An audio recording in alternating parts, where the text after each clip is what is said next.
তো hello guys, welcome back to my another blog and আসসালামু আলাইকুম সবাইকে।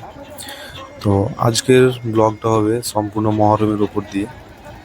মানে আমি আমাদের মালদা টাউনে ছিলাম সেই মহরম খেলা দেখার জন্য আর তোমাদের সাথে শেয়ার করার জন্য। আর এখানে অ্যাকচুয়ালি কিভাবে হয়, কিভাবে হওয়া প্রয়োজন অ্যাকচুয়ালি, আর কিভাবে হয় সেই জিনিসটা তোমাদের সামনে তুলে ধরার জন্য। হুম, তো তোমরা জাস্ট সামনে দেখতে থাকো। হ্যাঁ, ওরা কিভাবে পালন করে এই জিনিসটাকে দেখতেই পাচ্ছ তোমরা। তো গাইস, আজকে এই ভিডিওতে আমরা জানবো যে 10ই মহরম আসলে কি, কেন এই দিনটি মুসলমানদের জন্য এত গুরুত্বপূর্ণ, আর আমরা ঠিক কিভাবে পালন করছি এই দিনকে, নাকি ভুল পথে হাঁটছি।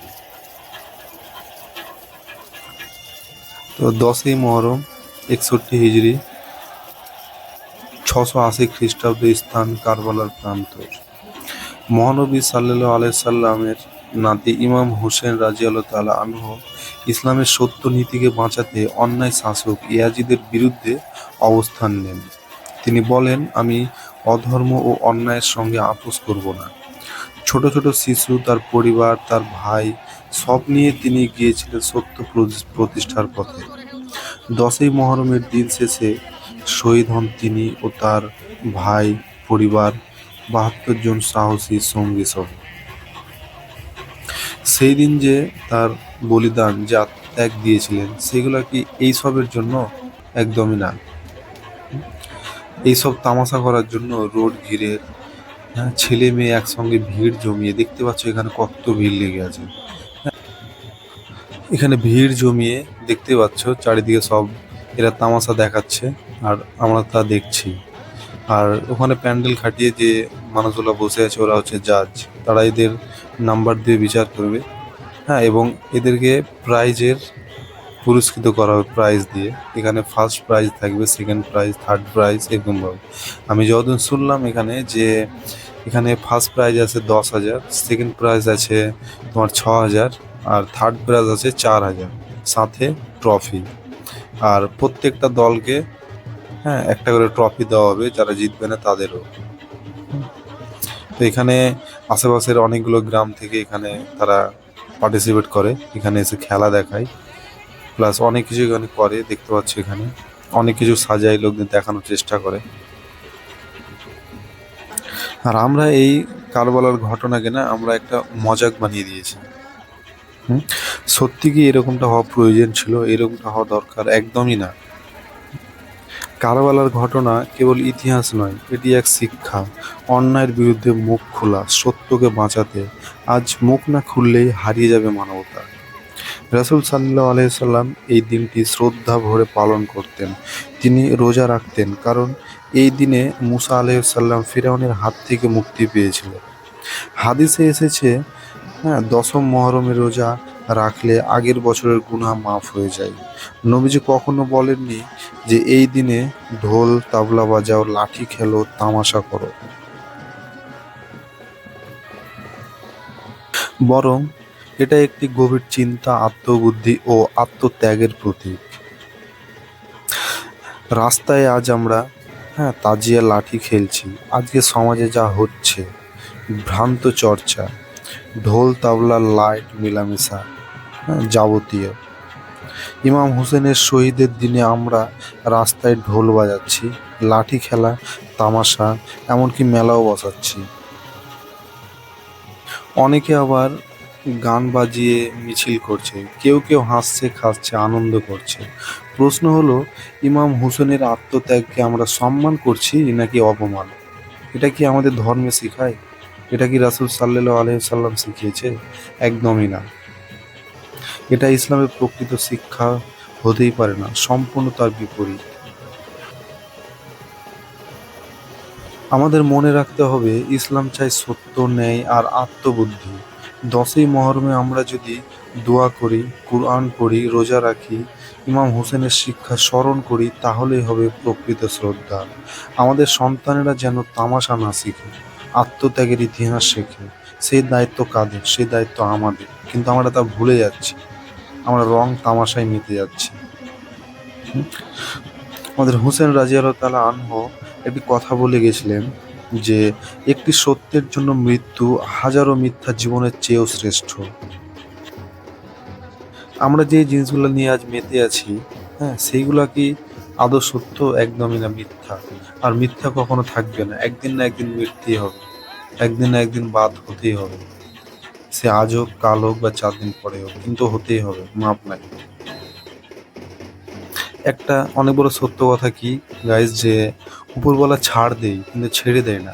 এই কথাটা আমরা ভুলে যাই কেন? হ্যাঁ? আমরা যে রং তামাশায় মেতে আছি সেটা কি অ্যাকচুয়ালি আসলে প্রয়োজন? একদমই না।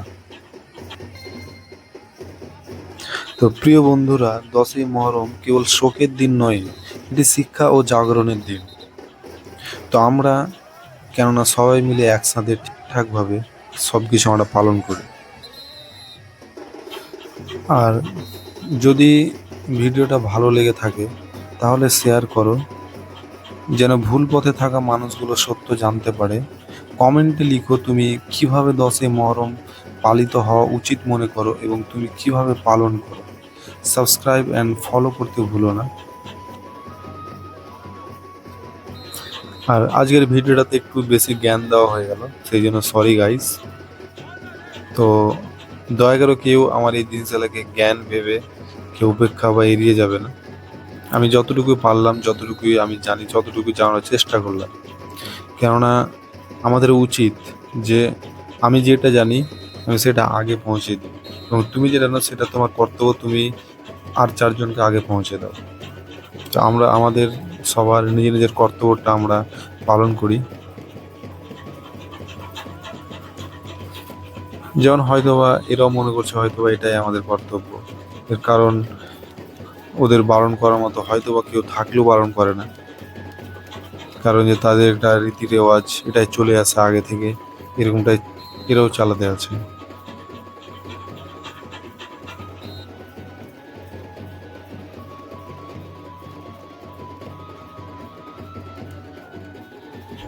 আমি যে এটা ভয়েস ওভার করছি, সেটা আমি আজকে নিজেও জানি না যে আমার ভয়েস ওভারটা কেমন হচ্ছে, আমার ভয়েসটা কেমন হচ্ছে, তোমরা আমি কি বলছি।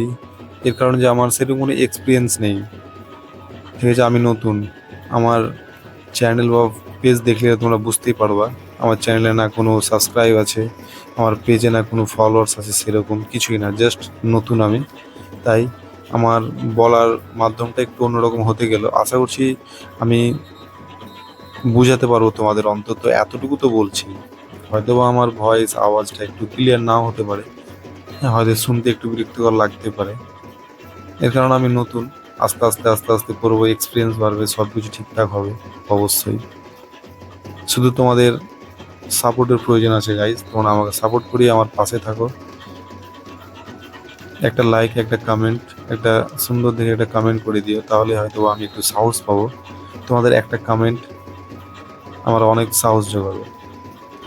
আমি জানি আমার চ্যানেল বা আমার পেজে এখন কমেন্ট আসা খুবই মুশকিল, হ্যাঁ, হয়তো 2 4 10 জন, 50 জন, 100 জন দেখবে, তার মাঝে হয়তো যদিও এক একজন কমেন্ট করে তো হয়তো বা করতে পারে। আর তারাও আবার কারা, এমনও হতে পারে, সত্যি কথা বলতে কি, হ্যাঁ, হয়তো আমি আমার ফ্রেন্ডগুলোকে যাদের সাবস্ক্রাইব করিয়েছি, যাদের মোবাইল নিয়ে 2 4 5 জনকে, হ্যাঁ, ওদের মাঝেই কেউ হয়তো কমেন্ট করবে, তবুও তো ওরাও ঠিক মতো হয়তো আসবে না।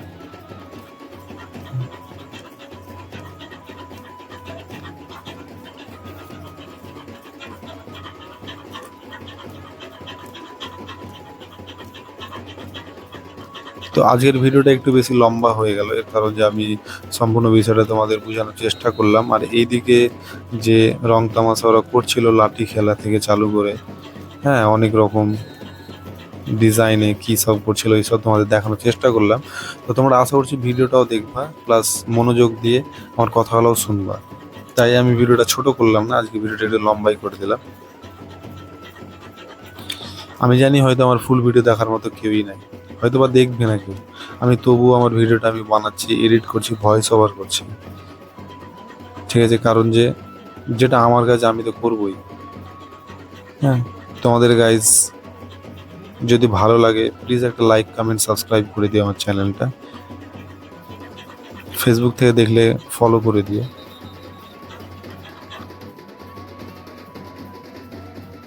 তো দেখা হবে আবার পরের ব্লগে। ততক্ষণ সবাই ভালো থাকো, সুস্থ থাকো, সুরক্ষিত থাকো।